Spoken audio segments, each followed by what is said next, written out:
السلام عليكم ورحمة الله وبركاته.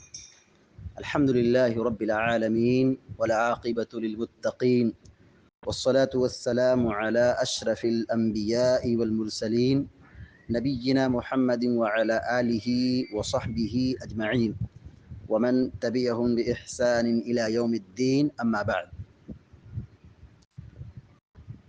فعن سعد بن أبي وقاص رضي الله تعالى عنه أن رسول الله صلى الله عليه وسلم كان يتعوذ بهن دبر كل صلاة: اللهم إني أعوذ بك من البخل وأعوذ بك من الجبن وأعوذ بك من أن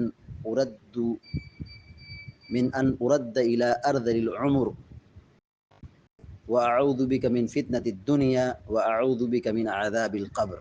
رواہ البخاری. بلوغ المرام من ادلۃ الاحکام کی حدیث نمبر 254 ابھی آپ کے سامنے پڑھی گئی ہے. حدیث کے راوی مشہور صحابی سیدنا سعد بن ابی وقاص رضی اللہ تعالیٰ عنہ ہیں. سب سے پہلے ہم راوی حدیث کے بارے میں جاننے کی کوشش کرتے ہیں. سعد بن ابی وقاص رضی اللہ تعالیٰ عنہ، ان کی کنیت ابو اسحاق ہے اور ان کے ابو کا نام مالک ہے. سعد ان کا نام ہے، ابی وقاص ان کے ابو کی کنیت ہے، تو ان کے ابو کا نام تھا مالک. سعد بن ابی وقاص رضی اللہ تعالیٰ عنہ قریشی ہیں. قریش خاندان سے آپ کا تعلق ہے. سابقین اولین میں سے ہیں، یہ شروع زمانے میں اسلام قبول کرنے والے ہیں، شروع میں اسلام قبول کرنے والے ہیں. 5ویں نمبر پر یا 7ویں نمبر پر انہوں نے اسلام قبول کیا تھا. عشرہ مبشرہ میں سے، یعنی وہ 10 صحابہ کرام جن کو اللہ کے نبی علیہ الصلوۃ والسلام نے جنت کی بشارت دی ہے، وہ 10 صحابہ کرام ہیں. ان میں سے سعد بن ابی وقاص رضی اللہ تعالیٰ عنہ بھی ہے. اللہ کی راہ میں سب سے پہلے تیر چلانے والے سعد بن ابی وقاص رضی اللہ تعالیٰ عنہ. سعد بن ابی وقاص رضی اللہ تعالیٰ عنہ یہ عراق کے فاتح ہیں، عراق کو فتح کرنے والے حضرت سعد رضی اللہ تعالیٰ عنہ. کوفہ میں یہ امام تھے، کوفہ کے گورنر تھے، وہاں کے امام تھے. مستجاب الدعوات میں سے، یعنی ان کی دعائیں قبول ہوتی تھی. حضرت سعد رضی اللہ عنہ جو دعا کرتے تھے اللہ تعالیٰ ان کی دعا جلد قبول کرتا تھا، تو ان کا ایک لقب ہے مستجاب الدعوات، یعنی ان کی دعائیں جلد قبول ہوتی تھی. جنگ بدر کے ساتھ ساتھ تمام جنگوں میں یہ شریک رہے، بدری صحابی ہیں، اور نبی علیہ الصلوۃ والسلام کے ساتھ تمام جنگوں میں یہ بنفس نفیس شریک تھے.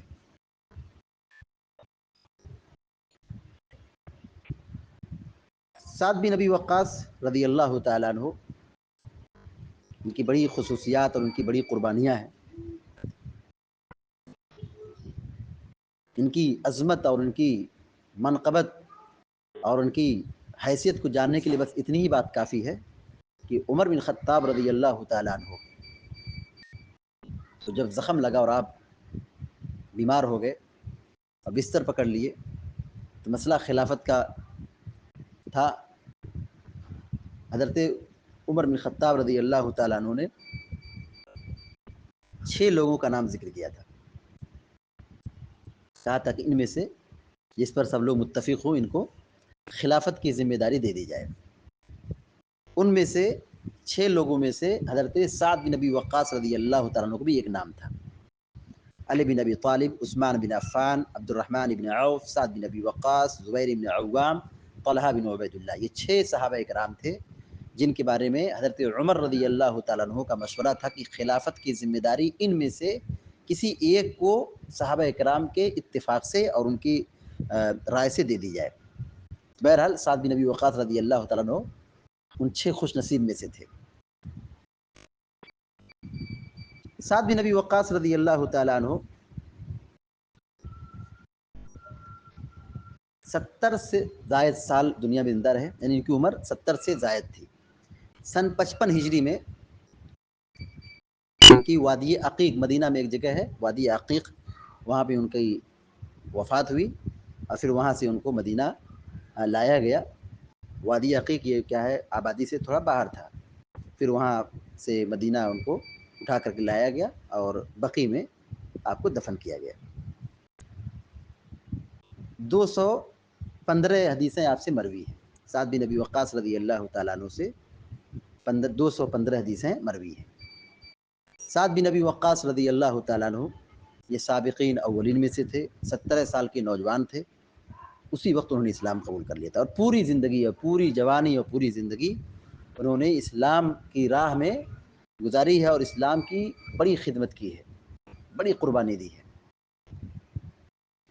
کوفہ کے امام تھے، وہ کوفیوں نے ان پر الزام لگا دیا کہ ان کو نماز پڑھانے کا ڈھنگ نہیں ہے، استغفر اللہ والعیاذ باللہ، الزام لگایا۔ تو بہت تکلیف کی بات ہے کہ آدمی قربانی دیتا ہے، محنت کرتا ہے، وقت دیتا ہے، پھر اس کے بعد الزام لگائے۔ سعد بن ابی وقاص رضی اللہ تعالیٰ عنہ نے الزام لگانے والا بد دعا کر دی، جیسا کہ بتایا کہ سعد بن ابی وقاص رضی اللہ تعالیٰ عنہ مستجاب الدعوات میں سے تھے، تو بد دعا کر دی، بد دعا قبول ہو گئی۔ کیا بد دعا کی تھی؟ بد دعا ہے کہ یہ اگر جھوٹ بول رہا ہے تو اللہ تعالیٰ اس کی عمر کو لمبی کر دے اور اس کو محتاج اور فقیر اور مسکین بنا دے، اور تیسری بد دعا یہ کی تھی کہ اس کو فتنے میں مبتلا کر دے۔ جس آدمی کے متعلق بد دعا کی تھی وہ آدمی اتنا عمر پایا، اتنی لمبی عمر پایا کہ اس کے پلک اور آنکھ کے بال سب گر گئے اور وہ فقیر ہو گیا، بھیک مانگتا تھا کوفہ گلیوں میں اور لڑکیوں کو چھیڑتا تھا۔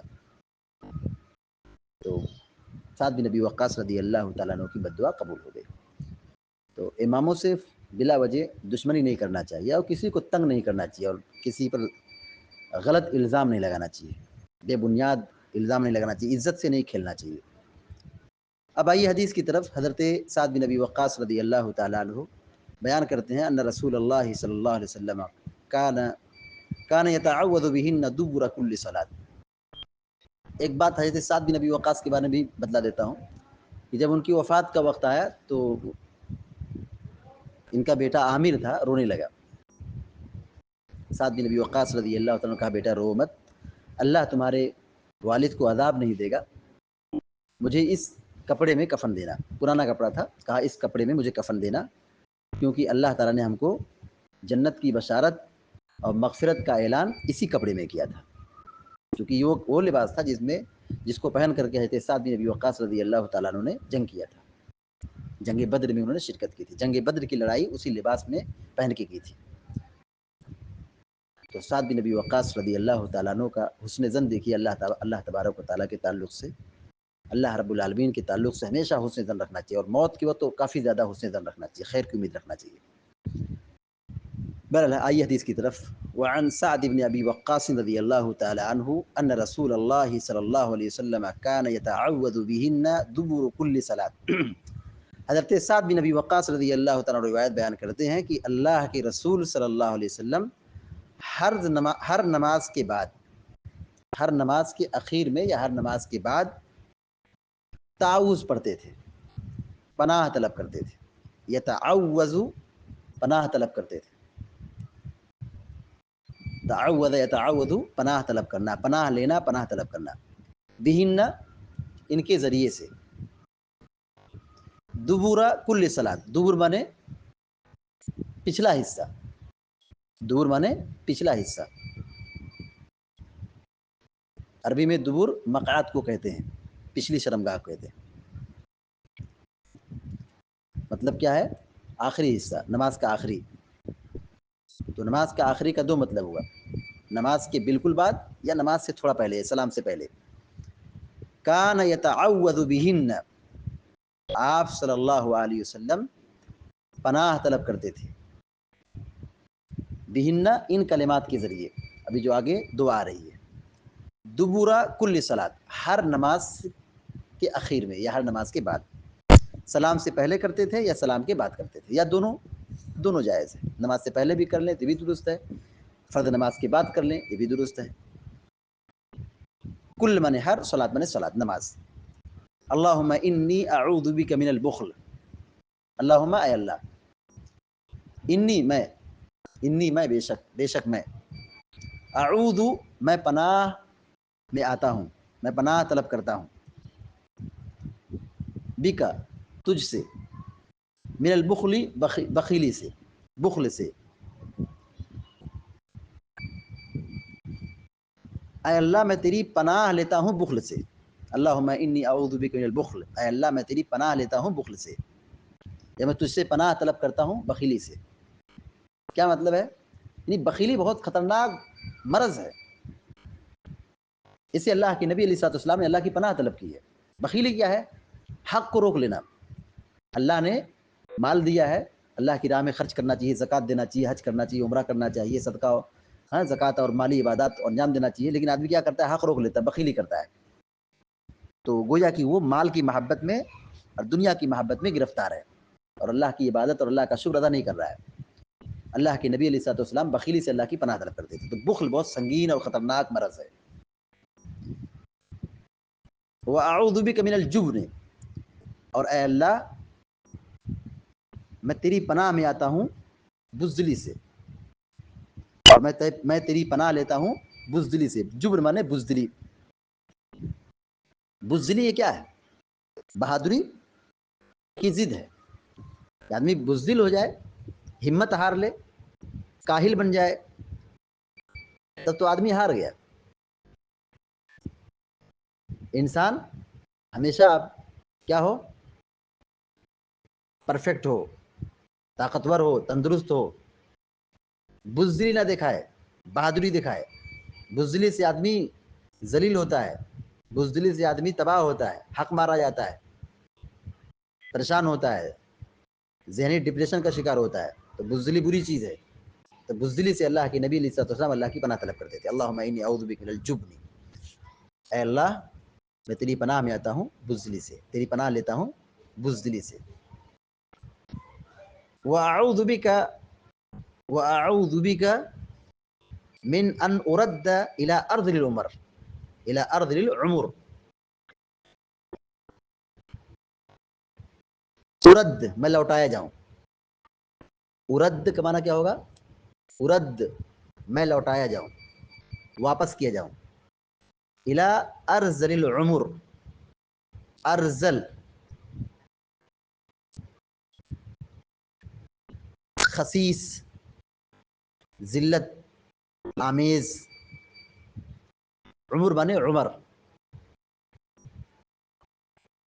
الى ارذل العمر انتہا درجے کا بڑھاپا۔ واعوذ بک، اور میں تیری پناہ لیتا ہوں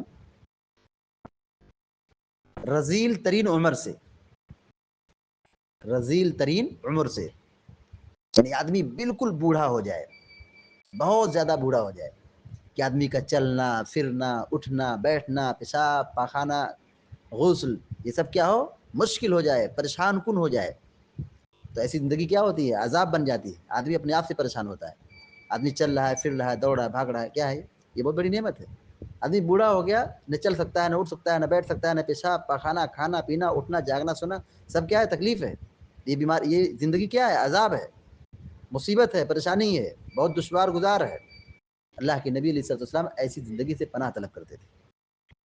وَأَعُوذُ بِكَ مِنْ أَنْ أُرَدَّ إِلَىٰ أَرْذِلِ الْعُمُرِ، اور میں تیری پناہ لیتا ہوں اس سے کہ میں رذیل ترین عمر کی طرف لوٹایا جاؤں، شدید انتہائی شدید بڑھاپے کی طرف لوٹایا جاؤں۔ ان ارد کہ میں لوٹایا جاؤں، الى ارذل العمر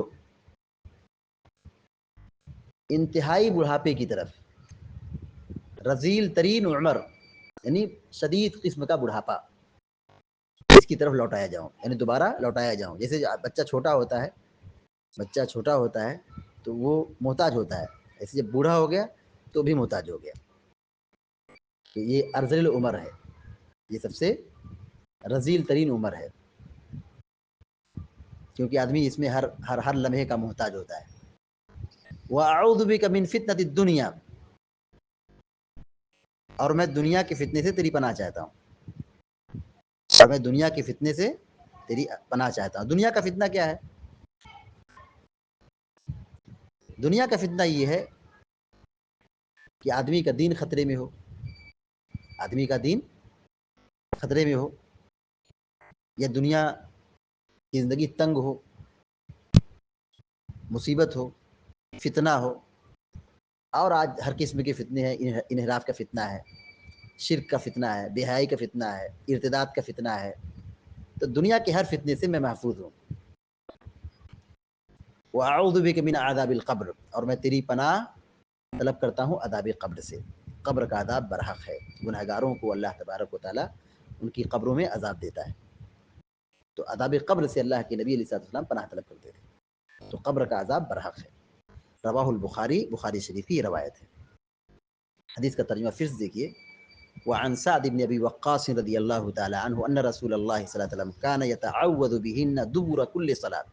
حضرت سعد بن ابی وقاص رضی اللہ تعالیٰ عنہ بیان کرتے ہیں ان رسول اللہ صلی اللہ علیہ وسلم کان یتعوذ بهن دبر كل صلاۃ، کہ اللہ کے رسول صلی اللہ علیہ وسلم ہر نماز کے اخیر میں یہ تعوذ پڑھتے تھے، یہ دعا پڑھتے تھے، پناہ طلب کرتے تھے ان کلمات کے ذریعے سے، ان دعاؤں کے ذریعے سے، دبورا کل صلاۃ، ہر نماز کے اخیر میں، ہر نماز کے بعد یا ہر نماز کے اخیر میں۔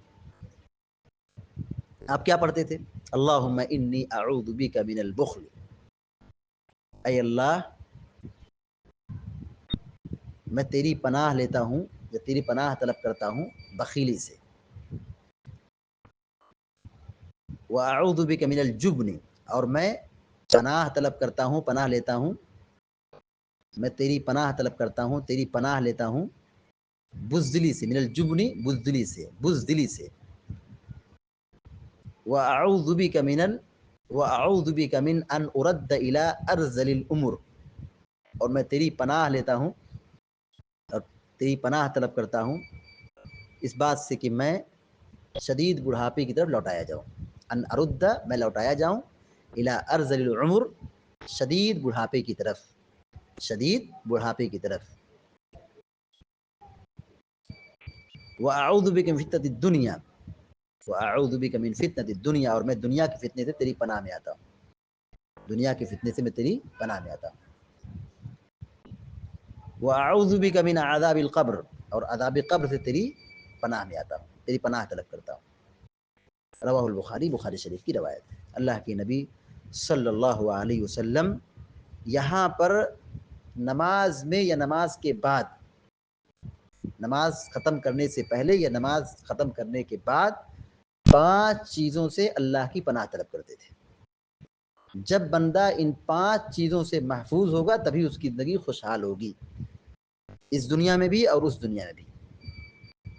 آپ بخیلی سے پناہ طلب کرتے تھے، آپ بزدلی سے اللہ کی پناہ طلب کرتے تھے، آپ انتہائی شدید قسم کے بڑھاپے سے اللہ کی پناہ طلب کرتے تھے، آپ دنیا کے فتنے سے اللہ کی پناہ طلب کرتے تھے، اور اسی طرح آپ عذاب قبر سے اللہ کی پناہ طلب کرتے تھے۔